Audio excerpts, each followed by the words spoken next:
بسم اللہ الرحمن الرحیم۔ ایک دن شیطان بیٹھا رسیوں کے پھندے تیار کر رہا تھا۔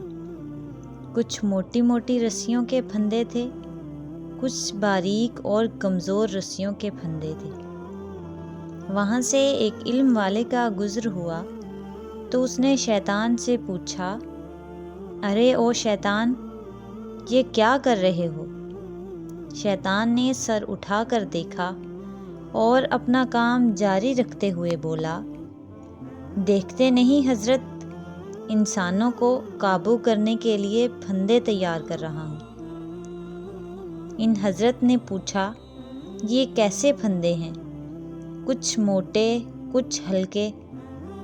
شیطان نے جواب دیا، پھندے ان لوگوں کے لیے ہیں جو شیطان کی باتوں میں نہیں آتے، لہٰذا مختلف قسم کے پھندے تیار کرنے پڑتے ہیں، کچھ خوشنما، کچھ موٹے اور کچھ باریک۔ ان حضرت کے دل میں تجسس پیدا ہوا، پوچھا، کیا میرے لیے بھی کوئی پھندا ہے؟ شیطان نے سر اٹھا کر مسکراتے ہوئے کہا، آپ علم والوں کے لیے مجھے پھندے تیار نہیں کرنے پڑتے، آپ لوگوں کو تو میں چٹکیوں میں گھیر لیتا ہوں، علم کا تکبر ہی کافی ہے آپ لوگوں کو پھانسنے کے لیے۔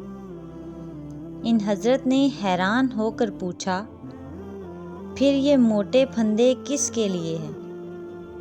شیطان نے کہا، موٹے پھندے اخلاق والوں کے لیے ہیں، جن کے اخلاق اچھے ہیں، ان پر قابو پانا مشکل ہوتا ہے۔ حدیث شریف میں ہے کہ اعمال میں سب سے زیادہ وزنی چیز اخلاق ہوگا۔